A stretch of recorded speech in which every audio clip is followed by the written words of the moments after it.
കുട്ടികളെ കേൾക്കാൻ പറ്റുന്നുണ്ടല്ലോ അല്ലേ? ഉണ്ട് സാർ. ഉണ്ട് സാർ. പറ്റുന്നുണ്ട് സാർ. കാണാൻ പറ്റുന്നുണ്ടല്ലോ അല്ലേ? കാണാം സാർ.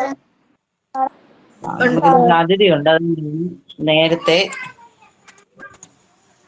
നമ്മൾ ഒരു 10 മിനിറ്റ് വന്ന് ക്ലാസ് സ്റ്റാർട്ട് ചെയ്യുന്നത്. ഷിയാബ് സാർ എത്തിയിട്ടുണ്ടോ സാറേ?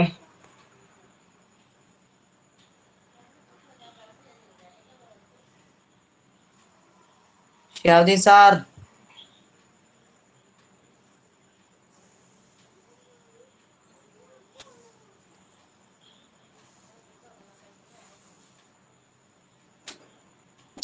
സാർ. വെയിറ്റേ. ഷിയാബ്ദി സാർ വരാമെന്ന് പറഞ്ഞിട്ടുണ്ട്. സാർ ഇപ്പൊ എത്തും.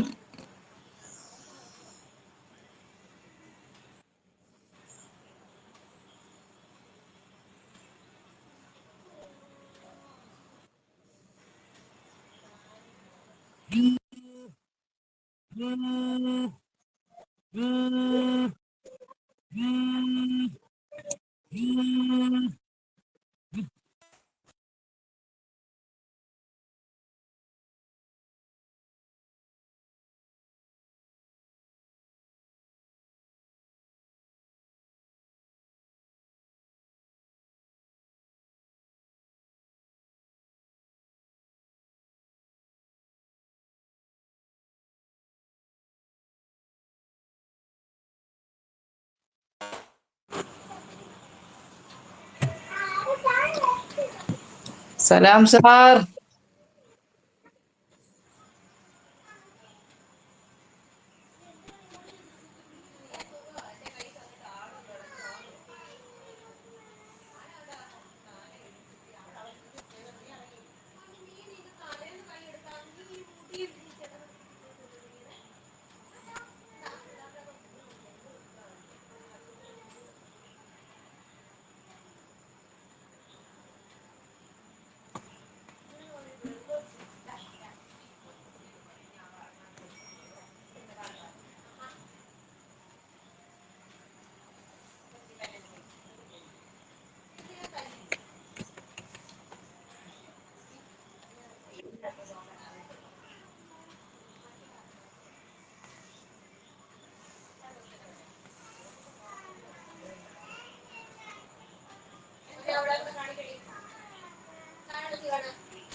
സലാം സാറെ കേൾക്കാൻ പറ്റുന്നുണ്ടോ സാറേ? സലാം സാർ. സാറേ, രാജേഷ് സാറേ, കേൾക്കുന്നുണ്ടല്ലോ സാറേ? കേൾക്കുന്നുണ്ട്. Okay okay okay. സാറേ, സാറിന്റെ വീഡിയോ ഓഫ് ആണേ. എൻ്റെ ഓക്കെ ഓക്കെ. അതൊന്നും ഇപ്പൊ എങ്ങനെയാവും ദൈവമേ, നോക്കട്ടെ. അതിന് വേണ്ട, കുഴപ്പമില്ല.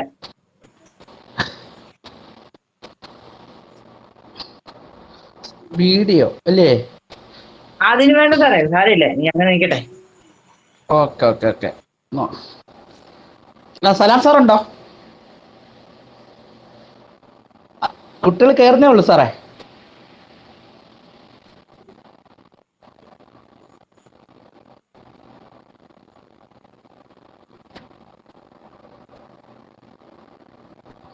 ഓക്കെ സാറേ. ഇപ്പൊ ഓണായി ഓണായി ഓണായി. Okay okay okay.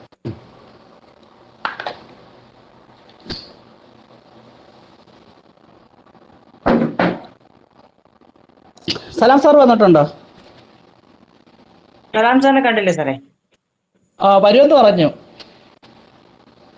ഇല്ല, സാറിന്റെ റിക്വസ്റ്റ് വന്നില്ലായിരുന്നു. എന്നെ വിളിച്ചായിരുന്നു ഇപ്പൊ. ആണോ?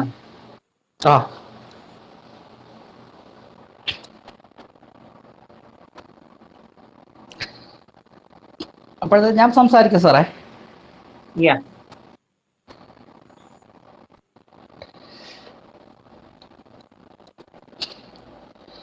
ബഹുമാനപ്പെട്ട രാജേഷ് സാറ്, പ്രിയപ്പെട്ട വിദ്യാർത്ഥികളെ, രക്ഷകർത്താക്കളെ,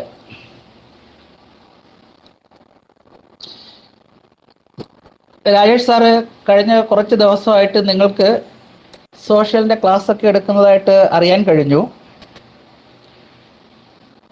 ഇവരെല്ലാം കേൾക്കുന്നുണ്ടല്ലോ സാറേ അല്ലേ? ഉണ്ട് സാറേ, കേൾക്കുന്നുണ്ട്. മക്കളെ കേൾക്കുന്നുണ്ടല്ലോ അല്ലേ?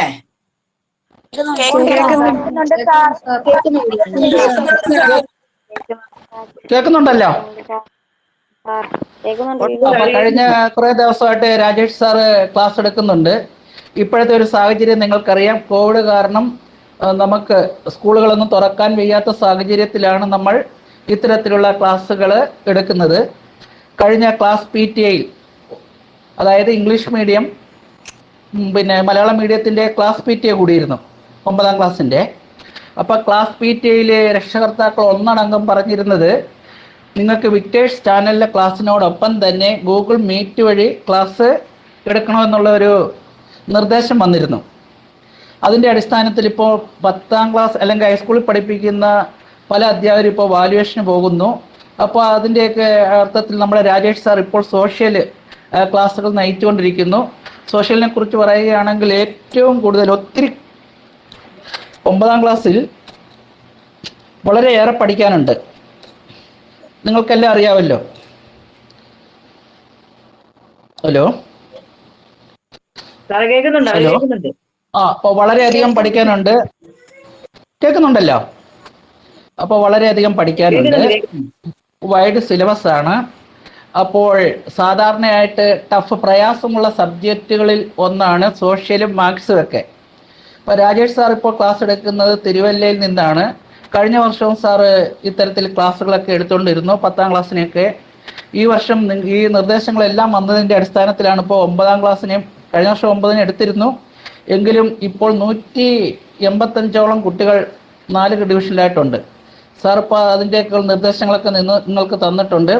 അതനുസരിച്ച് സാറ് ക്ലാസ്സുകൾ വളരെ ഭംഗിയായി എടുത്തുകൊണ്ടിരിക്കുന്നു. ഇപ്പം നിങ്ങൾക്കറിയാമല്ലോ, നിങ്ങളെ നേരിട്ട് കാണാതെയൊക്കെ ഈ ക്ലാസ് എടുക്കുമ്പോൾ ഉണ്ടാകുന്ന ഒരു ബുദ്ധിമുട്ട്, ഒരു പ്രയാസം എല്ലാവർക്കും അറിയാവുന്നതാണ്. എന്നാൽ കുട്ടികളുടെ ഭാഗത്ത് നിരുത്തരവാദിത്വപരമായിട്ടുള്ള പല സമീപനങ്ങളും സാറ് ക്ലാസ് എടുക്കുന്നതിൻ്റെ ഇടയിൽ കണ്ടുവരുന്നുണ്ട്. മെസ്സേജ് അയക്കുക, ഗുഡ് മോർണിംഗ്, ഗുഡ് ആഫ്റ്റർനൂൺ, അതേപോലെ തന്നെ മറ്റ് വീഡിയോകൾ, ബ്ലഡ് അങ്ങനെയുള്ള എന്തൊക്കെയോ അങ്ങനെയുള്ള ഇതൊന്നും നമുക്ക് ഈ ഗ്രൂപ്പിൽ ഉള്ളതല്ല. അതൊക്കെ ക്ലാസ്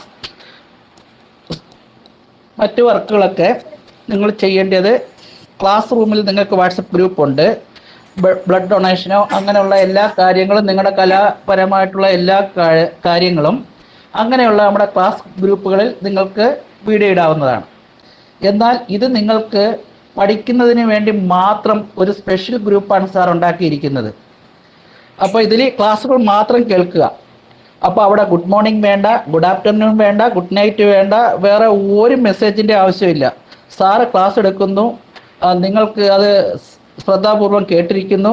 നിങ്ങൾക്ക് എന്തെങ്കിലും ഡൗട്ടുകൾ ഉണ്ടെങ്കിൽ അത് സാറിനോട് വിളിച്ച് ഇതിന് ക്ലാസ് കഴിഞ്ഞതിന് ശേഷം, ക്ലാസ്സിൻ്റെ ഇടയിൽ വേണ്ട, ക്ലാസ് കഴിഞ്ഞതിന് ശേഷം സാറിൻ്റെ മൊബൈൽ നമ്പറുകൾ ഉണ്ടാവും. അതിലേക്ക് നിങ്ങൾക്ക് വിളിച്ച് ചോദിച്ചു കഴിഞ്ഞാൽ നിങ്ങളുടെ ഡൗട്ടുകളൊക്കെ എല്ലാം സാർ തീർത്തു തരും. അതുകൊണ്ട് ഒരു കുട്ടിയും ക്ലാസ് അറ്റൻഡ് ചെയ്യണമെന്ന് ഒരു നിർബന്ധവും ആർക്കുമില്ല. അത് നിങ്ങൾ മനസ്സിലാക്കുക. ഞങ്ങൾക്ക് ഒരു സർക്കാരിൻ്റെ നിർദ്ദേശങ്ങളൊന്നും വന്നിട്ടില്ല ഇങ്ങനെ കുട്ടികൾക്ക് ഗൂഗിൾ മീറ്റ് വഴി ക്ലാസ് എടുക്കാനൊന്നും ഉള്ള ഒരു നിർദ്ദേശങ്ങളില്ല. പക്ഷേ നിങ്ങൾ വീട്ടിലൊക്കെ ഇരിക്കുമ്പോൾ നിങ്ങളുടെ രക്ഷകർത്താക്കളുടെ എല്ലാം ആ നിർദ്ദേശവും അവരുടെ ആഗ്രഹങ്ങളൊക്കെ പ്രകാരമാണ് നമ്മൾ ഇത്തരത്തിൽ സാർ ഇപ്പോൾ ക്ലാസ് എടുത്തുകൊണ്ടിരിക്കുന്നത്. ഇപ്പോൾ ക്ലാസ്സിൽ വന്നതിന് ശേഷം മെസ്സേജ് ഇട്ട് കളിക്കുക, പിന്നെ ഇങ്ങനെയുള്ള ഒരു പരിപാടിയും അനുവദിക്കത്തില്ല. അങ്ങനെയുള്ള കുട്ടികൾ ക്ലാസ്സിൽ വരണ്ട. അവർ ക്ലാസ്സിൽ ഒരു നിർബന്ധവും ഇല്ല, ആരും നിങ്ങളോട് ചോദിക്കത്തുമില്ല. ക്ലാസ്സിൽ വന്നു കഴിഞ്ഞാൽ കൃത്യമായിട്ടിരുന്ന് പഠിക്കുക. സാറിന് ഒരു തരത്തിലുള്ള ബുദ്ധിമുട്ടുകളും സാറിനോ മറ്റു കുട്ടികൾക്കോ ഉണ്ടാകാൻ പാടില്ല. അത് വളരെ വളരെ കാര്യമായിട്ട് തന്നെ പറയുകയാണ്. അതിൽ ഒരു മാറ്റവും ഇല്ല. അപ്പോൾ UP തലത്തിലുള്ള ഒരു ക്ലാസ് അല്ല ഹൈസ്കൂളിലേക്ക് വരുമ്പോൾ. അതിൻ്റേതായിട്ടുള്ള സീരിയസ്നെസ് ഉണ്ടാവും, അതിൻ്റേതായിട്ടുള്ള ഗൗരവത്തിലെടുക്കണം, അതേപോലെ തന്നെ ശ്രദ്ധയോടെ ഇരിക്കണം, ഇങ്ങനെയുള്ള രീതികൾ. അതുകൊണ്ട് ഹൈസ്കൂളിൽ അങ്ങനെയുള്ള ഒരു വിട്ടുവീഴ്ചയും ചെയ്യുമെന്ന് ഒരു കുട്ടികളും വിചാരിക്കേണ്ട. അങ്ങനെയുള്ള കുട്ടികളൊന്നും സ്കൂളിൽ ഈ ഗ്രൂപ്പിൽ വരികയും വേണ്ട. അറിയാമല്ലോ, ഇപ്പോൾ സാറ് തിരുവല്ലയിലൊക്കെ റേഞ്ച് ഇല്ലാതൊക്കെ എന്ത് ബുദ്ധിമുട്ടിയാണ് സാറൊക്കെ ഇപ്പോൾ ക്ലാസ് ഒക്കെ എടുക്കുന്നത്. സാറിന് ഒരു ചെറിയ പരിമിതിയുണ്ട്, അത് നിങ്ങൾക്കെല്ലാം അറിയാമല്ലോ. അതിനെ ആരും ചൂഷണം ചെയ്യുകയും വേണ്ട. അതുകൊണ്ട് പ്രിയപ്പെട്ട കുട്ടികളോട് വളരെ സ്നേഹത്തോടെ പറയുകയാണ്, വളരെ സ്നേഹത്തോടെ നിങ്ങളെ വിട്ട് നിങ്ങളുടെ എല്ലാ കാര്യങ്ങൾക്കും ഞങ്ങളൊപ്പം ഉണ്ട്. പഠിക്കുന്ന കാര്യത്തിൽ നിങ്ങളുടെ എല്ലാ കാര്യങ്ങൾക്കും നിങ്ങളുടെ സംശയത്തിനും എന്തിനും ഞങ്ങളൊപ്പം ഉണ്ട്. പക്ഷേ ഗ്രൂപ്പിൽ വന്നിട്ട് സാറ് ക്ലാസ് എടുക്കുമ്പോൾ പിന്നെ ഇത്തരത്തിലുള്ള മെസ്സേജുകളോ ഒന്നും ഇന്നലെ വരെ എന്തായോ അത് നമുക്കറിയേണ്ട കാര്യമില്ല. ഇന്നലെ കഴിഞ്ഞത് അവിടെ തീർന്നു. പക്ഷേ ഇന്ന് മുതൽ നിങ്ങളുടെ ഭാഗത്തു നിന്നും ഒരു തരത്തിലുള്ള ബുദ്ധിമുട്ടുകളും ക്ലാസ് ഗ്രൂപ്പുകളിൽ ഉണ്ടാവരുത്. അങ്ങനെ ഉണ്ടെങ്കിൽ ക്ലാസ് നമ്മൾ നിർത്തിവെക്കും. പിന്നെ ഇങ്ങനെ ക്ലാസ് എടുക്കാൻ ഉണ്ടാകുന്ന ആർക്കെങ്കിലും ഇതുണ്ടെങ്കിൽ ക്ലാസ് വേണോ? നിങ്ങൾക്ക് ഇത്തരത്തിലുള്ള ക്ലാസ്സുകൾ വേണോ?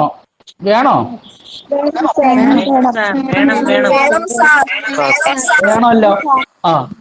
അപ്പം വേണ്ടുന്നവര് കൃത്യമായിട്ട് വരിക, വേണ്ടാത്തവര് ഞാൻ പറഞ്ഞില്ലേ, യാതൊരു കാരണവശാലും ഇതിലേക്ക് വരണമെന്നുള്ള ഒരു നിർബന്ധവും ഒരു അധ്യാപകർക്കോ രാജേഷ് സാറിനോ മറ്റുള്ള അധ്യാപകർക്കോ ഒന്നുമില്ല. അപ്പം കിട്ടുന്ന ആ സൗകര്യം ഉപയോഗിച്ച് നിങ്ങൾ പരമാവധി പഠിക്കുക എന്നുള്ളതാണ് ലക്ഷ്യം. മനസ്സിലായല്ലോ? അതുകൊണ്ട് ഇന്നലെ വരെ ഉള്ളതെല്ലാം അവിടെ കഴിഞ്ഞു. ഇന്നു മുതൽ നിങ്ങളുടെ ഭാഗത്തു നിന്ന്, കുട്ടികളുടെ ഭാഗത്തു നിന്നും യാതൊരു തരത്തിലുള്ള ബുദ്ധിമുട്ടുകൾ സാറിനോ മറ്റു കുട്ടികൾക്കോ പേരന്റിനോ ഒന്നും ഉണ്ടാവാൻ പാടില്ല. ഒരു പേരൻ്റെയൊക്കെ ഒരു മെസ്സേജ് ഇട്ടു, അതൊക്കെ നമ്മൾ ശ്രദ്ധയിൽപ്പെട്ടിട്ടുണ്ട്. അപ്പോൾ പറഞ്ഞത് കേട്ടല്ലോ, നിങ്ങളെ കുട്ടികളെ എല്ലാവരെയും എല്ലാ പേരൻറ്റും അതേപോലെ ടീച്ചേഴ്സും ബാക്കിയുള്ളവരെല്ലാം ശ്രദ്ധിക്കുന്നുണ്ട്. നിങ്ങൾ അവിടെ കാണിച്ചു കൂട്ടുന്ന അല്ലെങ്കിൽ മെസ്സേജ് അയക്കുകയാണെങ്കിൽ അത് കൃത്യമായിട്ട് ഞങ്ങൾക്ക് അതിൻ്റെ റിപ്പോർട്ട് കിട്ടും. നിങ്ങൾ ഏത് കുട്ടിയാണോ മെസ്സേജ് അയക്കുന്നത് ആ കുട്ടിയുടെ പേര് സഹിതം നമ്മൾ അറിയുന്നുണ്ട്. അതുകൊണ്ടാണ് വീണ്ടും സ്നേഹത്തോടെ പറയുന്നത്, പിന്നെ നല്ല രീതിയിൽ പഠിക്കുക, മുന്നോട്ട് വരിക, നല്ല കുട്ടികളാകുക, മാതൃകാ കുട്ടികളാകുക. ഈ വർഷമൊക്കെ നല്ല രീതിയിൽ പെട്ടെന്ന് തന്നെ സ്കൂൾ തുറക്കട്ടെ. ഒപ്പം തന്നെ നല്ല രീതിയിൽ പഠിച്ച് നല്ല കുട്ടികളായി സമൂഹത്തിനും വീടിനും നമ്മുടെ സ്കൂളിനും എല്ലാം മാതൃകയായിട്ട് നല്ല കുട്ടികളായി ഉത്തമ കുട്ടികളായിട്ട് വരിക. അതായത് വിദ്യാഭ്യാസം എന്ന് പറയുന്നത്, ഞാൻ ഒരിക്കൽ കൂടി പറയുന്നു, വെറും മാർക്ക് മാത്രമല്ല, വെറും ഗ്രേഡ് മാത്രമല്ല. ആ വിദ്യാഭ്യാസത്തിലൂടെ നല്ല സംസ്കാരം വേണം, വിനയം വേണം, ബഹുമാനം വേണം, പെരുമാറ്റം വേണം, നല്ല രീതിയിലുള്ള സാമൂഹ്യ സാംസ്കാരിക പ്രവർത്തനങ്ങൾ വേണം. ഇതെല്ലാം നമ്മൾ ആർജിച്ചെടുക്കുന്നത് നല്ല വിദ്യാഭ്യാസത്തിലൂടെയാണ്. അതുകൊണ്ട് കുട്ടികൾ വളരെയധികം ശ്രദ്ധിക്കുക. ജീവിതത്തിൽ ഈ പറഞ്ഞതുപോലെ തന്നെ നമ്മൾ ആരായിത്തീരണം, എന്തായിത്തീരണം എന്നൊക്കെ തീരുമാനിക്കുന്നത് കുട്ടികളാണ്.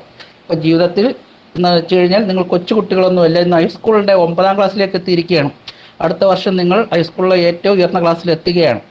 അപ്പോൾ അത്തരത്തിലേക്ക് ഫുൾ A+ വാങ്ങിക്കാൻ വേണ്ടി ഈ വർഷവും നമുക്ക് ഫുൾ A+ കിട്ടും. അങ്ങനെ ഫുൾ A+ വാങ്ങിക്കാൻ ഓരോ കുട്ടികൾക്കും കഴിയണം. അതിനുവേണ്ടി നിങ്ങൾ പരിശ്രമിക്കണം. അതിനുവേണ്ടി നിങ്ങൾ ശ്രദ്ധയോടെ ക്ലാസ്സുകൾ എല്ലാം കേൾക്കുക. അപ്പോൾ രാജേഷ് സാറിനോ മറ്റു കുട്ടികൾക്കോ യാതൊരു തരത്തിലുള്ള ബുദ്ധിമുട്ടുകളോ പ്രയാസങ്ങളോ ഉണ്ടാക്കരുത് എന്ന് മാത്രം അഭ്യർത്ഥിച്ചുകൊണ്ട് എല്ലാ കുട്ടികൾക്കും എല്ലാവിധ നന്മയും ആശംസകളും നേർന്നുകൊണ്ട് നിർത്തുന്നു. അപ്പോ കുട്ടികളെ, നമ്മുടെ ഷിഹാബുദ്ദീൻ സാറിന്റെ നല്ല വാക്കുകൾക്ക് സാറിനോട് ഈ ഒരു സാറിന്റെ വിലപ്പെട്ട സമയം നമുക്ക് വേണ്ടി ചെലവഴിച്ചതിനുള്ള നന്ദി ഈ ഒരു അവസരത്തിൽ അറിയിച്ചു കൊള്ളുകയാണ്. സാറേ, കുട്ടികൾക്ക് എന്തെങ്കിലും പറയാനുണ്ടോ? രക്ഷകർത്താക്കൾക്ക് എന്തെങ്കിലും നിർദ്ദേശങ്ങൾ വെക്കാനുണ്ടെങ്കിൽ ഒരു സെക്കൻഡ് കൂടെ സാറേ. രക്ഷകർത്താക്കൾക്കോ നിർദ്ദേശങ്ങളോ എന്തെങ്കിലും ഇത് കുട്ടികൾക്കോ ഉണ്ടെങ്കിൽ അത് പറയണം. പറഞ്ഞല്ലോ, ഇന്നലെ വരെ കഴിഞ്ഞത് കഴിഞ്ഞു. 9C ക്ലാസ് ടീച്ചറും കൂടാണ്.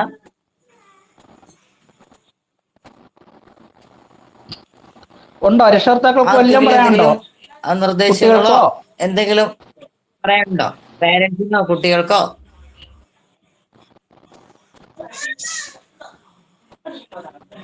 ശരി സാറേ, ഓക്കെ. ക്ലാസ് പറഞ്ഞോ. ഹലോ. ഇങ്ങനെ കണ്ടമാനം മെസ്സേജ് വരുന്നത് ഇതാ, ഫോൺ ഹാങ് ആവുക. ഇല്ല, മെസ്സേജ് ഞാൻ പറഞ്ഞല്ലോ, ഇന്ന് മുതൽ യാതൊരു തരത്തിലുള്ള മെസ്സേജുകളും ചെയ്തിട്ടുണ്ട്. സാറേ ഇന്ന് മുതൽ യാതൊരു പറഞ്ഞല്ലോ ഒരു തരത്തിലുള്ള മെസ്സേജുകളും ഡൗട്ടുകളും അങ്ങനെ വേണ്ട. ഡൗട്ടുകളൊക്കെ ഉണ്ടെങ്കിൽ ക്ലാസ് തീർന്നതിന് ശേഷം സാറിനോട് മൊബൈൽ വഴി വിളിച്ച് ചോദിക്കുക, സംശയം തീർക്കുക. Good morning. ഞാൻ പറഞ്ഞല്ലോ യാതൊരു തരത്തിലുള്ള മെസ്സേജുകളും ഇന്ന് മുതൽ ഗ്രൂപ്പിൽ അയക്കുകയാണെങ്കിൽ ആ കുട്ടികൾ നാളെ തൊട്ട് ക്ലാസ്സിൽ ഉണ്ടാവില്ല, അത് ഉറപ്പ്. അങ്ങനെയുള്ള കുട്ടികളെ വേണ്ട. പറഞ്ഞിട്ടല്ലോ. ഞാൻ ഇടുന്ന മെസ്സേജുകൾ കണ്ടു എന്ന് നിങ്ങൾക്ക് എന്നെ അറിയിക്കണമെന്നുണ്ടെങ്കിൽ എന്റെ പേഴ്സണൽ വാട്സാപ്പിലേക്ക് ഓക്കെ ഇട്ടോ, കുഴപ്പമില്ല സാർ. അത് വേണ്ട സാർ, അതൊക്കെ ഒഴിവാക്കും സാറേ. അല്ല ഈ ഓക്കെ ഓക്കെ അടിക്കുമ്പോഴാണ് ഈ അതെ അല്ലെ അവര് ഗ്രൂപ്പിലേക്ക് ഇടണ്ട, എന്റെ പേഴ്സണൽ നമ്പറിലേക്ക് ഇട്ടേട്ടെ. അത്രേ ഉള്ളൂ. അതാ ഞാൻ പറഞ്ഞത്. സാർ ക്ലാസ് കഴിഞ്ഞിട്ട് എന്തെങ്കിലും ഡൗട്ടുകൾ ഉണ്ടെങ്കിൽ നിങ്ങൾ മൊബൈൽ വഴി സാറിനെ വിളിച്ച് ആ ഡൗട്ടുകൾ ക്ലിയർ ചെയ്യുക. ഓക്കെ. ഞാൻ സ്റ്റെഫി എന്ന ബിജുവിന്റെ മമ്മിയാണ്. വീഡിയോയിലോട്ട് വരൂ. ഹലോ, കേൾക്കുന്നുണ്ട്. വീഡിയോ ഓൺ ചെയ്തോളൂ, കിട്ടത്തില്ലേ? സ്റ്റെഫി എന്ന ബിജുവിന്റെ മമ്മിയാണ്. എനിക്ക് സാറിന്റെ ക്ലാസ് ഞാനും ഇരുന്ന് കേൾക്കുന്ന എഫേർട്ട് എടുത്തതിന് ഒത്തിരി താങ്ക്സ്. പിന്നെ ഫീഡ്ബാക്ക് ഒക്കെ ആയിരിക്കും കുഞ്ഞുങ്ങൾ ഇടുന്നത്. ഞങ്ങൾ സ്റ്റെഫി ഇട്ടിട്ടില്ല. എനിക്ക് അത് വലിയ തെറ്റായിട്ടും കണ്ടിട്ടില്ല. സാറ് പറയുന്നത് ഞങ്ങൾ അനുസരിക്കും. ഓക്കെ, അതേ ഉള്ളൂ. സാറ് പറയുന്ന അനുസരിക്കാൻ ബാധ്യസ്ഥരായിട്ടുള്ള കുട്ടികൾ മാത്രം മതി ഈ ഗ്രൂപ്പിൽ. ഇല്ലെങ്കിൽ പ്രശ്നമല്ല, ചിലവരുടെ ഫോണിന്റെ പ്രശ്നം കൊണ്ടാണ്. ഫീഡ്ബാക്ക് ഇടണമെങ്കിൽ എനിക്ക് പേഴ്സണലായിട്ട് ഒരു പ്രശ്നവുമില്ല. ഓക്കെ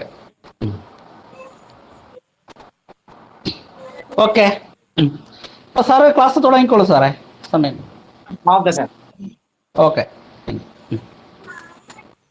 നമ്മള് അറബ് സാമ്രാജ്യം, അറബ് എംപയർ ആണ് എടുത്തു നിർത്തിയത് അല്ലേ? നെക്സ്റ്റ് ടോപ്പിക് ഈസ് ബാഗ്ദാദ് ആണ് കേട്ടോ. The next topic Baghdad. Baghdad is located on the banks of the river Tigris. Tigris നദിയുടെ തീരത്താണ് ഈ ബാഗ്ദാദ് നഗരം സ്ഥിതി ചെയ്യുന്നത്.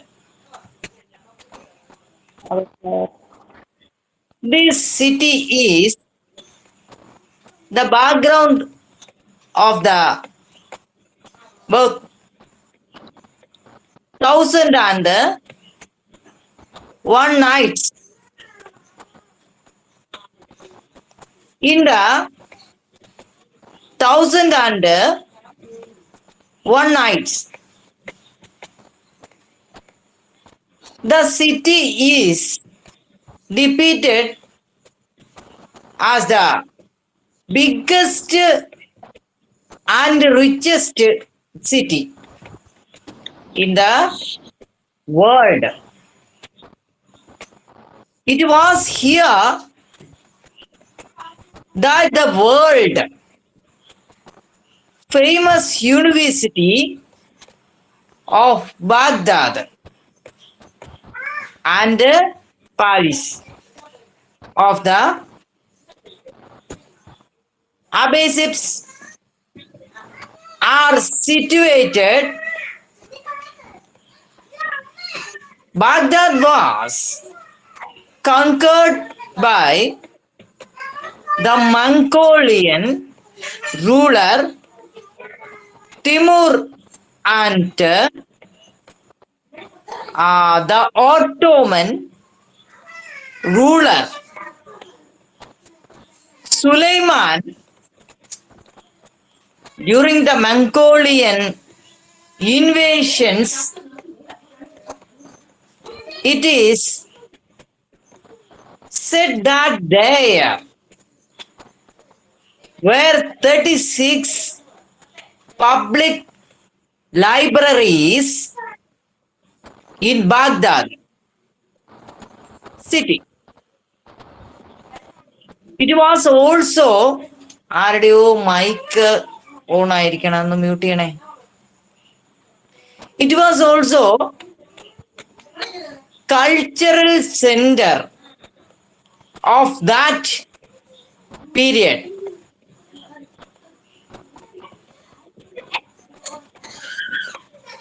Why is said that Harun al-Rashid was different from other medieval rulers? ഇവിടെ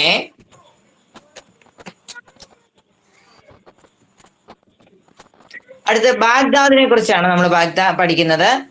ടൈഗ്രീസ് നദിക്കരയുടെ തീരത്താണ് ബാഗ്ദാദ് നഗരം സ്ഥിതി ചെയ്യുന്നത്. 1001 രാവുകള് പശ്ചാത്തലമാക്കുന്നത് ഈ നഗരത്തിലാണ്. 1001 രാവുകളെ പശ്ചാത്തലമാക്കുന്നത് ഈ നഗരത്തിലാണ്. ഏത് നഗരത്തിലാണ്? Which city?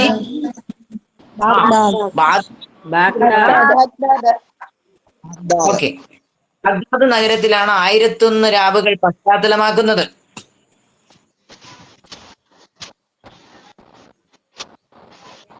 ബാഗ്ദാദിനെ ഈ 1001 രാവുകളിൽ ഏറ്റവും പ്രസിദ്ധമായും അതേപോലെ തന്നെ ഏറ്റവും സമ്പന്നമായിട്ടുള്ള നഗരമായിട്ടാണ് ഈ ബാഗ്ദാദിനെ ഈ 1001 രാവുകളില് പരാമർശിക്കുന്നത്. മനസ്സിലായോ? സാറേ, ഈ 1001 രാവുകൾ എന്ന് പറഞ്ഞ ഈ എന്തുവായിട്ടത്? അതൊരു ഗ്രന്ഥമാണ് കേട്ടോ. ആ ഗ്രന്ഥത്തില് പ്രതിപാദിക്കുന്നത് ആണ് 1001 രാവുകൾ എന്ന ഗ്രന്ഥത്തില്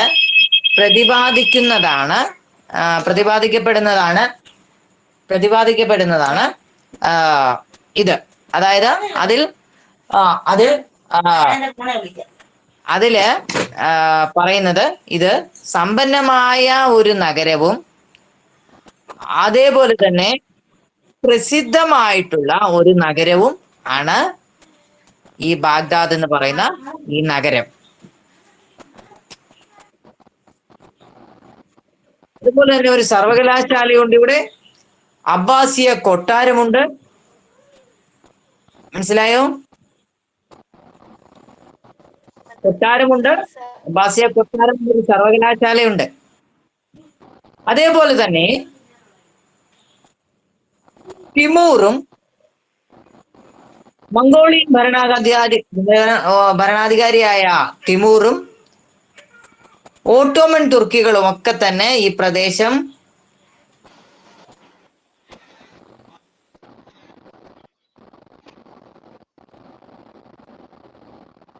ഓട്ടോമൻ ഭരണാധികാരിയായിട്ടുള്ള സുലൈമാനും എന്നിവരുടെ അധിനിവേശം ഈ ബാഗ്ദാദിൽ ഉണ്ടായിട്ടുണ്ടായിരുന്നു. അവർ ഈ പ്രദേശം കീഴടക്കിയതാണ്. ഏത് പ്രദേശമാണ്? ബാഗ്ദാദ്. ഈ പ്രദേശം ഇന്നത്തെ ഇറാഖിന്റെ തലസ്ഥാനമാണ്. മനസ്സിലായോ? മനസ്സിലായി. അപ്പോൾ മംഗോളിയന്മാർ ആക്രമിക്കുമ്പോൾ ഏതാണ്ട് 36 ഗ്രന്ഥശാലകളാണ് ഇറാഖിൽ ഉണ്ടായിരുന്നത്. മനസ്സിലായോ? ഏതാണ്ട് 36 ഗ്രന്ഥശാലകളാണ് മംഗോളിയക്കാർ ആക്രമിക്കുമ്പോൾ എവിടെ ഉണ്ടായിരുന്നത്? ഈ ബാഗ്ദാദില് ഉണ്ടായിരുന്നത്. മനസ്സിലായോ? മനസ്സിലായി സാർ. അപ്പൊ അങ്ങനെ ആ സമയത്തെ പ്രധാനപ്പെട്ട ഒരു കൾച്ചറൽ സെന്റർ അഥവാ സാംസ്കാരിക കേന്ദ്രമായിരുന്നു ബാഗ്ദാദ് എന്ന് പറയുന്ന സ്ഥലം. ഇന്നത്തെ ഇറാഖിലാണ്. എല്ലാവരും അന്നത്തെ നോട്ട്സ് ഒക്കെ കംപ്ലീറ്റ് ചെയ്ത് വെച്ചിട്ടുണ്ടല്ലോ അല്ലെ?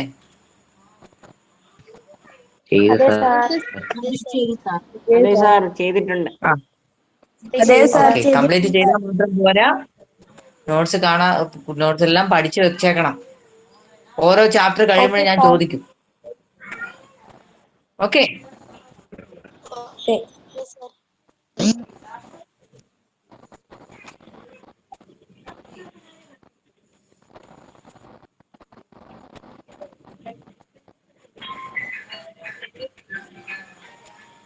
അതേപോലെ തന്നെ ഹാറൂൺ അൽ റഷീദ് ഉണ്ടായിരുന്നു, സുലൈമാൻ ഉണ്ടായിരുന്നു, ഇവരൊക്കെ അബ്ബാസിയ ഭരണകാലത്ത്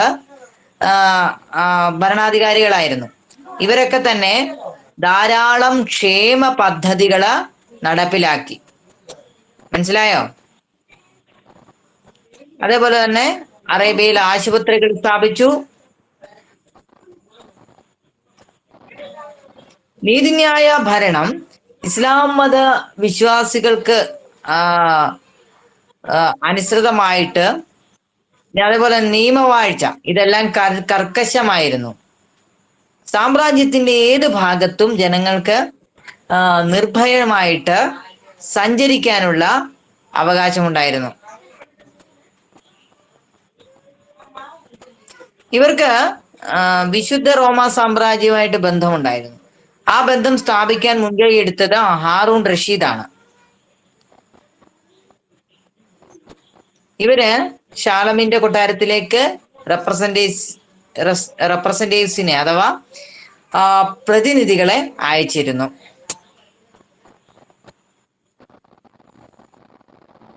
മനസ്സിലായോ?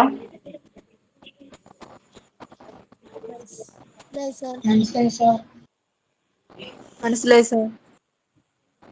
ഓക്കെ.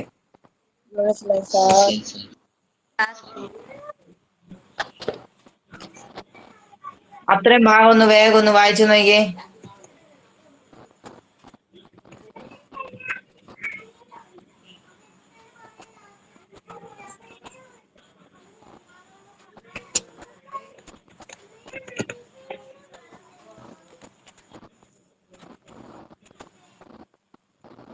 എവിടെയെങ്കിലും കൺഫ്യൂഷൻ ഉണ്ടോ?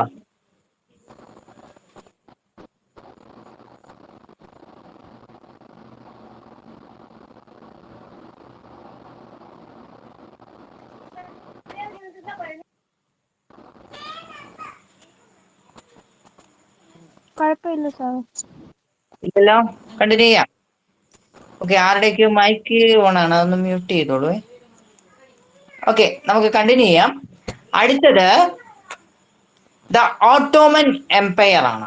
The Ottoman Empire.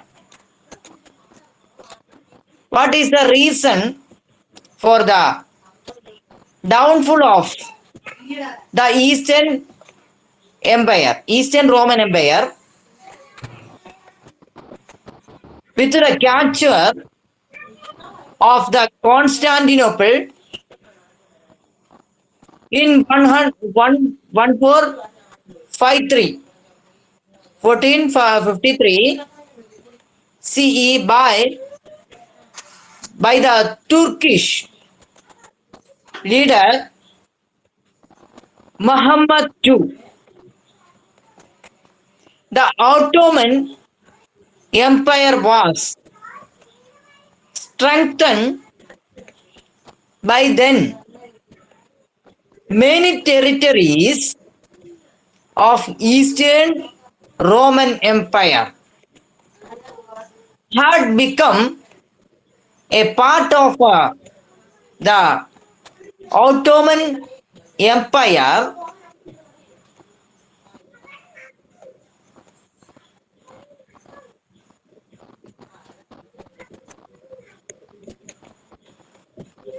The Ottoman Empire reached its benefit during the time of Suleiman.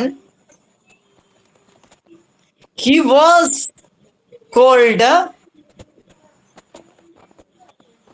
14 Al the law give he codified the Ottoman laws and established centralized administration in the empire. During this period, many regions of Europe became part of the Ottoman Empire. Thus, the Europeans realized the military strength of Asia through the Ottoman rulers. The Ottoman Empire disintegrated after the First World War.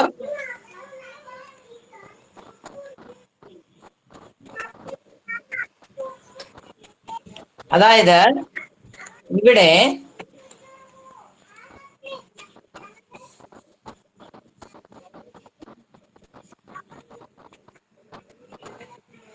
പാശ്ചാത്യ റോമാ സാമ്രാജ്യത്തിന്റെ തകർച്ചയുടെ കാരണം 1453 Muhammad രണ്ടാമന് Constantinople പിടിച്ചെടുത്തതോടുകൂടിയാണ്. നമ്മൾ മുൻ ക്ലാസ്സിൽ പഠിച്ചതാണ്. 1453 ഈ സാമ്രാജ്യം, വിശുദ്ധ റോമാ സാമ്രാജ്യം തകർന്നതെന്ന്. പാശ്ചാത്യ റോമാ സാമ്രാജ്യം തകർന്നതെന്ന്.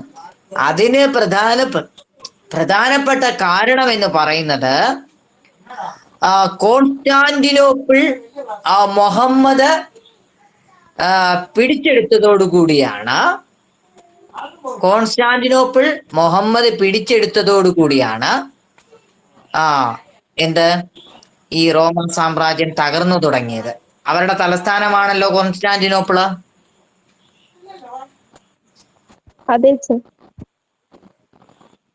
അതെ സാർ. പാശ്ചാത്യ റോമാ സാമ്രാജ്യത്തിന്റെ പ്രദേശങ്ങളായിരുന്ന പല പ്രദേശങ്ങളും ഇവരുടെ കയ്യിൽ, ഓട്ടോമൻ തുർക്കികളുടെ കയ്യിലായിരുന്നു.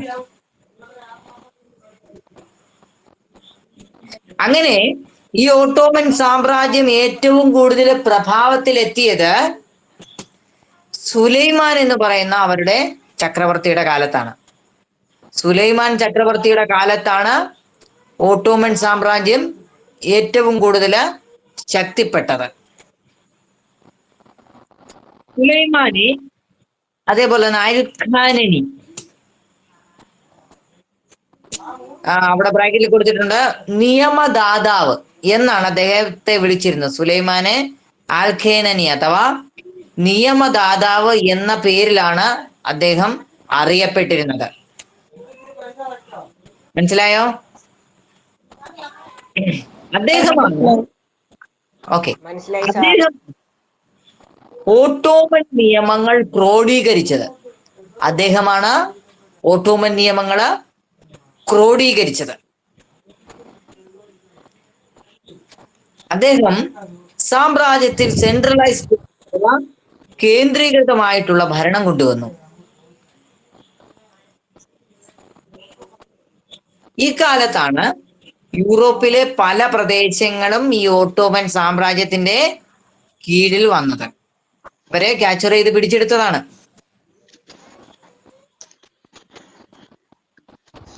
അങ്ങനെ ഏഷ്യയുടെ യുദ്ധവീര്യം, ഓട്ടോമൻ തുർക്കികളുടെ യുദ്ധവീര്യത്തിലൂടെ യൂറോപ്യന്മാർക്ക് മനസ്സിലായി. ഒന്നാം ലോക മഹായുദ്ധം 1914 ആ ഒന്നാം ലോക മഹായുദ്ധത്തിന് ശേഷം ഓട്ടോമൻ സാമ്രാജ്യം തകർന്നു തുടങ്ങി. മനസ്സിലായോ? ഒന്നാം ലോക മഹായുദ്ധം 1914 ആരംഭിച്ച് 18 അവസാനിച്ചു. ആ ഒന്നാം ലോക മഹായുദ്ധത്തിന് ശേഷം ഓട്ടോമൻ തുർക്കികളുടെ സാമ്രാജ്യം തകർന്നു തുടങ്ങി. മനസ്സിലായോ? മനസ്സിലായി സർ. മനസ്സിലായി സർ. മനസ്സിലായി സർ.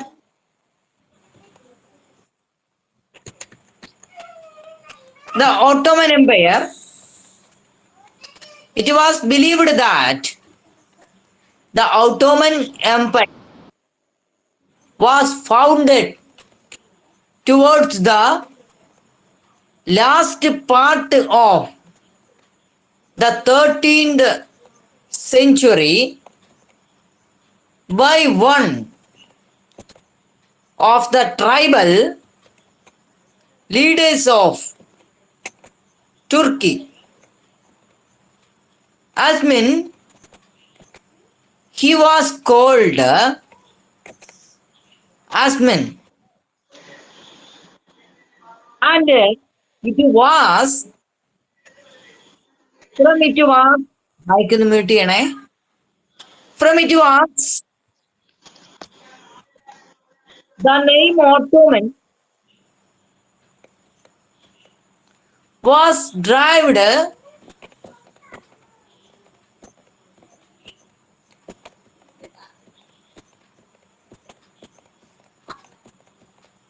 അവിടെ ഒരു മാപ്പ് കൊടുത്തിട്ടുണ്ട്. ആ മാപ്പ് നിങ്ങളൊന്ന് ഒബ്സർവ് ചെയ്യുകയാണെങ്കിൽ അവിടെ ലിസ്റ്റ് ഔട്ട് ചെയ്ത് എടുക്കാനായിട്ട് പറ്റും ഈ പ്രദേശങ്ങളൊക്കെ തന്നെ.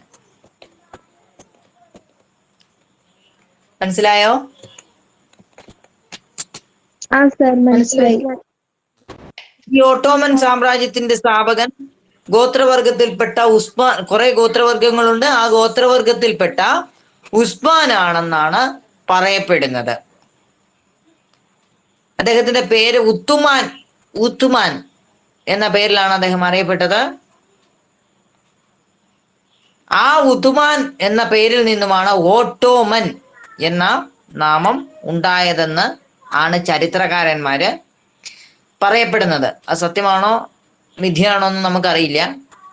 പക്ഷേ ഉത്തുമാൻ എന്ന പേരിൽ നിന്നുമാണ് ഓട്ടോമൻ എന്ന പദം രൂപപ്പെട്ടതെന്നും അതാണ് പിന്നീട് ഓട്ടോമൻ സാമ്രാജ്യമായി മാറിയതെന്നും പറയപ്പെടുന്നുണ്ട്. മനസ്സിലായോ? മനസ്സിലായി സാർ. മനസ്സിലായി സർ. മനസ്സിലായി സർ. അപ്പോൾ ഭൂപടം ഒന്ന് പരിശോധിച്ചതിന് ശേഷം ഏതൊക്കെ പ്രദേശങ്ങളാണ് ഇതിന്റെ ഭാഗമായിരുന്നതെന്ന് ഒന്ന് കണ്ടെത്തി പട്ടികപ്പെടുത്താനായിട്ട് ഒന്ന് ശ്രമിക്കുക. കേട്ടോ? മനസ്സിലായോ? മനസ്സിലായി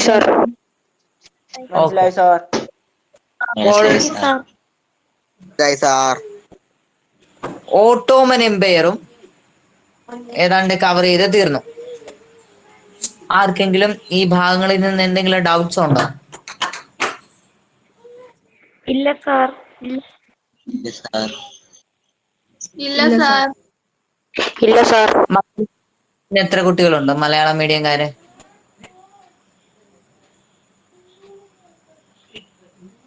മലയാളം മീഡിയം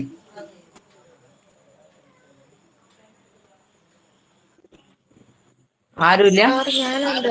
ഞാനുണ്ട്. മൃദുല. മൃദുല. മോളെ നിനക്ക് എന്ത്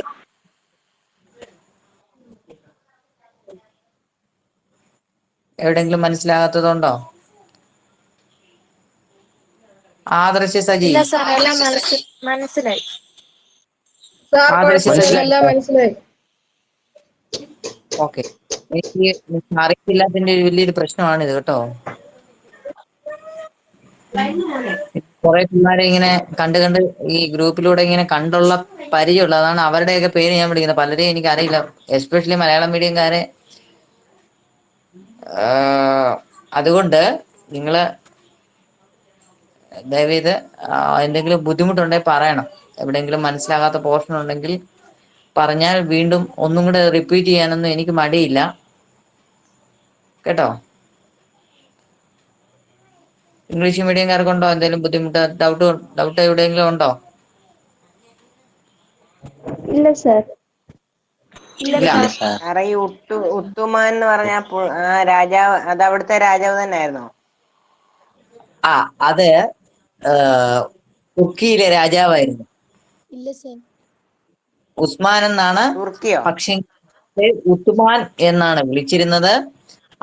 അദ്ദേഹത്തിന്റെ ആ പേരിൽ നിന്നുമാണ് ഓട്ടോമൻ എന്ന പദം രൂപപ്പെട്ടു വന്നത്. മനസ്സിലായോ? അല്ല സാറേ ഓട്ടോമൻ അവനാണേൽ അവിടുത്തെ ആ ഉട്ടുമാൻ സാമ്രാജ്യത്തിന്റെ രാജാവ് തന്നെ ആയിരുന്നല്ലേ? അതെ, ഉത്തുമാൻ സാമ്രാജ്യം എന്റെ മോനെ അദ്ദേഹത്തിന്റെ പേരാണ്. അദ്ദേഹത്തിന്റെ ആ പേരിൽ നിന്നുമാണ് ഓട്ടോമൻ എന്ന പേര് രൂപപ്പെട്ടു വന്നത്. പുള്ളി രാജാവായിരുന്നു. എടാ പുള്ളിന്നൊന്നും പറയാടാ, അവിടെ ഒരു റെസ്പെക്ട് കൊടുക്കടാ. അദ്ദേഹം ഒരു രാജാവായിരുന്നു. കേട്ടോ? ഓക്കെ സാറേ. ഇനി ആർക്കെങ്കിലും? ഗംഗാജി ആ പേരിട്ടതാരായിരുന്നു? ആ പേര് ഓട്ടോമൻ ഇട്ട പേരാരായിരുന്നു ഇട്ടത്? ഓട്ടോമൻ എന്ന പേര് വന്നത് ഈ ഉത്തുമാൻ എന്ന ഉസ്മാൻ എന്ന രാജാവിനെ ഉത്തുമാൻ എന്നാണ് വിളിച്ചിരുന്നത്. ആ പദത്തിൽ നിന്നുമാണ് ഓട്ടോമൻ എന്ന പേര് രൂപപ്പെട്ടു വന്നത്. ആരാണെന്ന് ഇവിടെ ചരിത്രകാരന്മാർ അത് വ്യക്തമാക്കുന്നില്ല. പക്ഷെ ഇങ്ങനെ അദ്ദേഹത്തിന്റെ ആ പേരിൽ നിന്നുമാണ് ഈ സാമ്രാജ്യം രൂപപ്പെട്ടു വന്നത് എന്നാണ് പറയപ്പെടുന്നത്. മനസ്സിലായോ? ഓക്കെ, മനസ്സിലായി.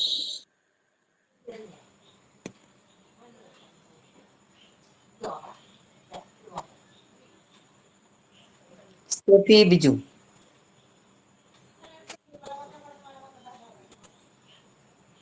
സാറേ ഈ സുലൈമാൻ രാജാവ് മരിച്ചു കഴിഞ്ഞല്ലയോ ഈ ഉത്തമൻ രാജാവായത്? അതെ അതെ അതെ. ഓക്കെ.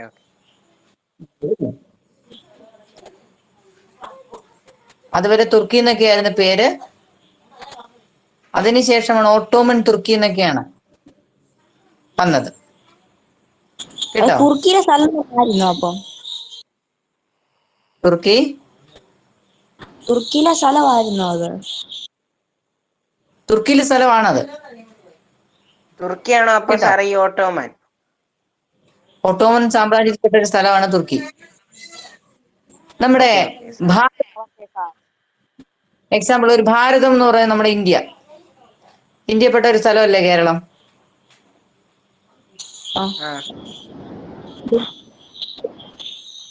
പണ്ട് നമ്മുടെ ഭാരതത്തിൽപ്പെട്ട പാകിസ്ഥാൻ അല്ലേ? ഉണ്ടായിരുന്നു.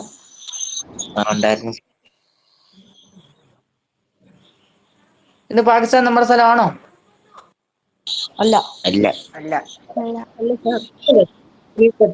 സ്ഥലം, സാമ്രാജ്യത്തിൽപ്പെട്ട സ്ഥലമാണ് തുർക്കി സാമ്രാജ്യം എന്ന് പറയും. ചില ചരിത്ര ഗ്രന്ഥങ്ങളിലൊക്കെ പറഞ്ഞു കണ്ടിട്ടുണ്ട്. നമ്മുടെ പുസ്തകത്തിൽ ഇടയ്ക്ക് പറയുന്നുണ്ട് തുർക്കി സാമ്രാജ്യം എന്ന്. പക്ഷേങ്കിൽ പൊതുവെ പറയപ്പെടുന്നത് ഓട്ടോമൻ സാമ്രാജ്യം എന്നാണ്. മനസ്സിലായോ? മനസ്സിലായി സാർ. അടുത്തത് ദ മംഗോളിയൻ എംപയർ ആണ്. The Mongolian empire. Mongolia is the region between Russia and China in Central Asia. It is a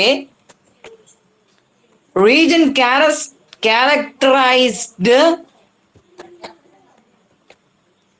by vast meadows, deserts, mountains. The climate of Mongolia is severely hot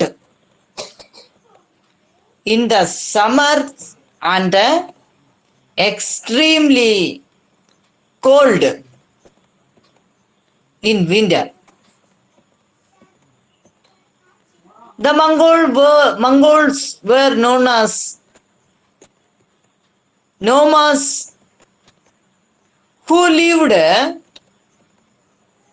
in tents There were different tribes among the Mongols who always rolled around on horses. It was Genghis Khan who unified them and founded them Mongolian Empire. The seats of Genghis Khan was at Kalkolam on the banks of the river.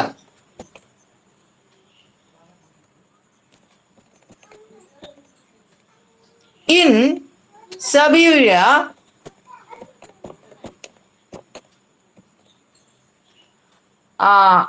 അവിടെ ഒരു മാപ്പ് കൊടുത്തിട്ടുണ്ട്.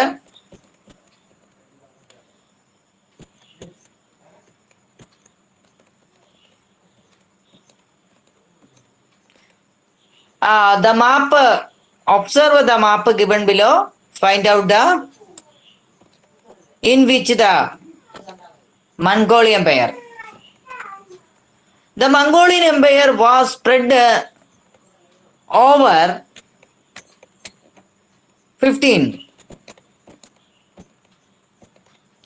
5 statues of Genghis Khan, the chief characteristics, features of the Mongol army.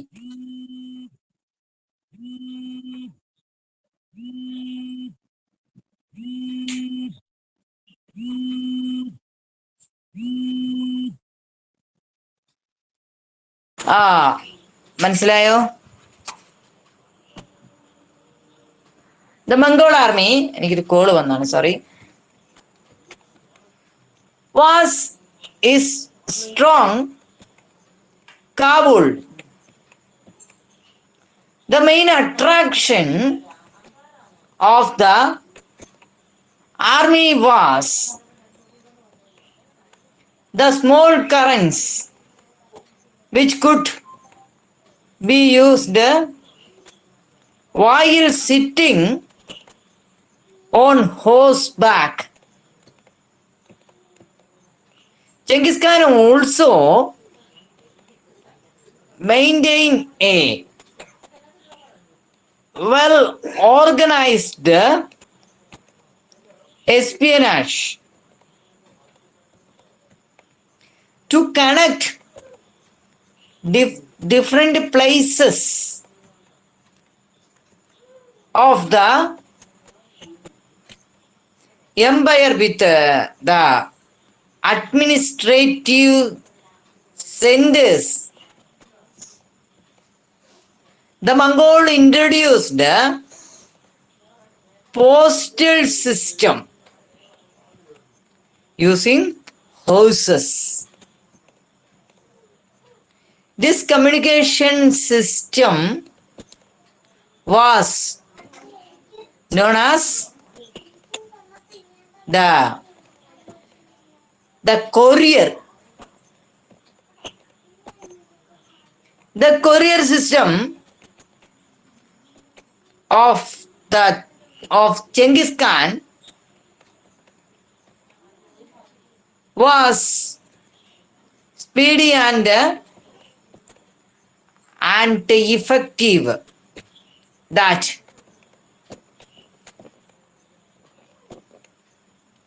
ഇവിടെ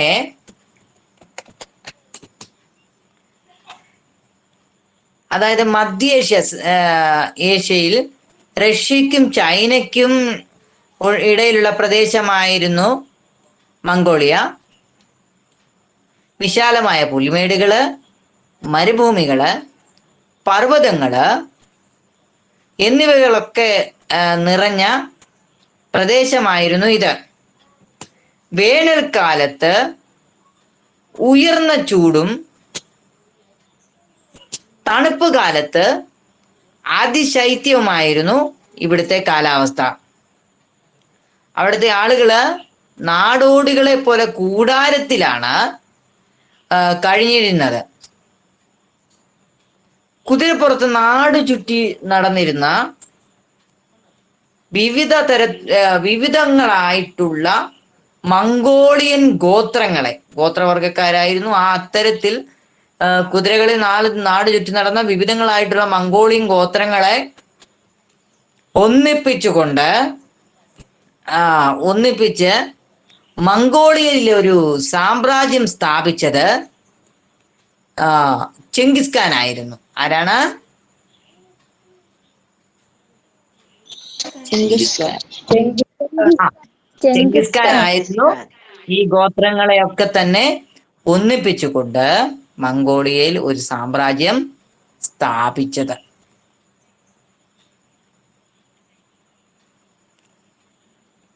അദ്ദേഹത്തിന്റെ ഭരണകേന്ദ്രം എന്ന് പറയുന്നത് സൈബീരിയയിലെ Onon നദീതീരത്താണ്. അതൊന്ന് mark ചെയ്തിട്ടേക്കണേ. സൈബീരിയയിലെ Onon നദീതീരത്താണ് അദ്ദേഹത്തിന്റെ ഭരണസിരാകേന്ദ്രം ഉണ്ടായിരുന്നത്. അതായത് സൈബീരിയയിലെ കാറക്കോറം. നിങ്ങൾ ഈ സൈബീരിയൻ കൊക്കുകൾ എന്നൊക്കെ കേട്ടിട്ടില്ലേ?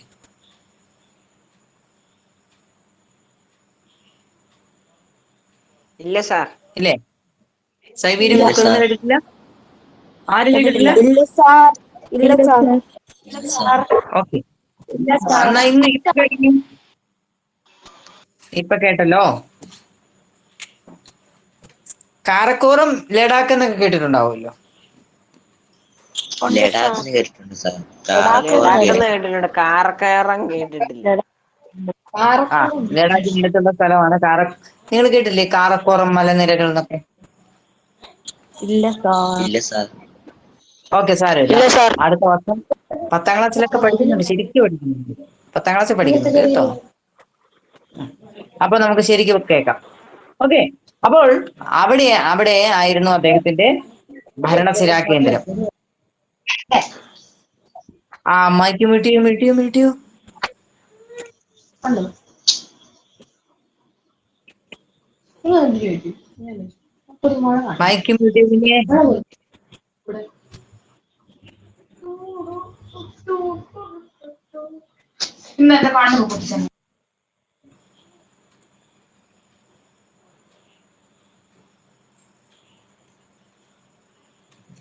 ചെങ്കിസ് ഖാൻ തന്റെ സൈന്യങ്ങളെ യൂണിഫൈ ചെയ്ത് 10ന്റെ ഗുണിതങ്ങളായിട്ടായിരുന്നു. 10, 100, 1000 അങ്ങനെ.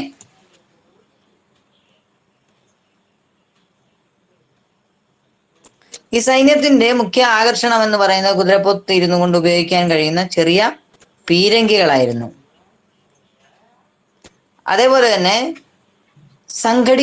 സുസംഘടിതമായിട്ടുള്ള ഒരു ചാര സംഘടനയും അദ്ദേഹത്തിനുണ്ടായിരുന്നു.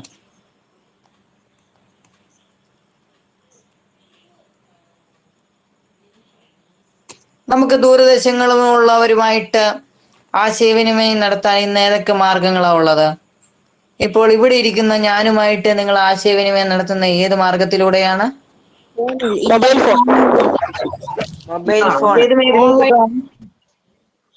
അതായത് ഇൻഫർമേഷൻ ടെക്നോളജിയുടെ അല്ലെങ്കിൽ IT സാങ്കേതിക വിദ്യ ഉപയോഗപ്പെടുത്തിക്കൊണ്ടാണ്, അല്ലേ?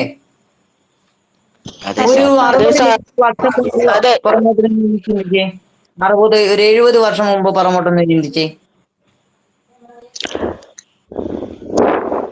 ആശയവിനിമയം നടത്താൻ ഏത് മാർഗമായിരിക്കും ഉപയോഗിച്ചിട്ടുണ്ടാവുക?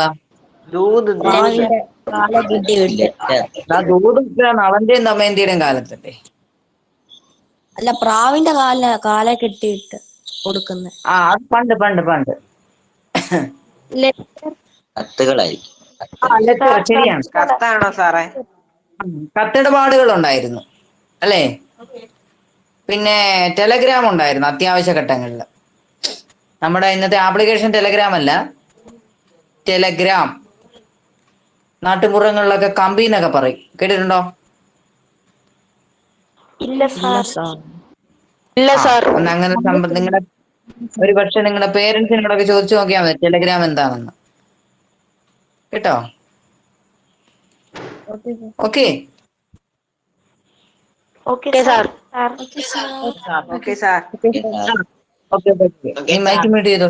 സാമ്രാജ്യത്തിന്റെ വിവിധ ഭാഗങ്ങളെ ഭരണസിരാ കേന്ദ്രവുമായിട്ട് ബന്ധിപ്പിക്കുന്നതിനായിട്ട് മംഗോളിയക്കാരൻ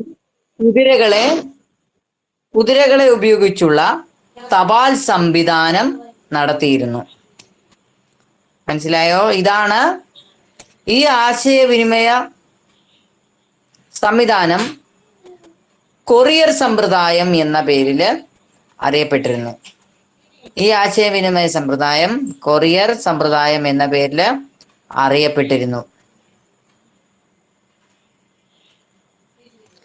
വളരെയേറെ വേഗത്തിലുള്ളതും കാര്യക്ഷമവുമായിരുന്നു ചെങ്കിസ് ഖാന്റെ കൊറിയർ സമ്പ്രദായം. മനസ്സിലായല്ലോ ഇത്രയും ഭാഗം? മനസ്സിലായി സാർ. മനസ്സിലായി സാർ. മനസ്സിലായി സാർ. മനസ്സിലായി സാർ. സമയത്രായി മനസ്സിലായി സാർ. സമയത്രായി 8:49. ഓക്കെ. തൽക്കാലം നമുക്ക് ഇവിടെ കൊണ്ട് നിർത്താം. നന്നായിട്ട് വായിക്കും. Thank you sir. Okay sir. Okay sir. Okay sir. Thank you. Thank you sir. Okay sir. Thank you sir. Okay. ഇത്രയും ഭാഗം നന്നായിട്ട്. Good night sir. Okay okay, good night. Thank you sir.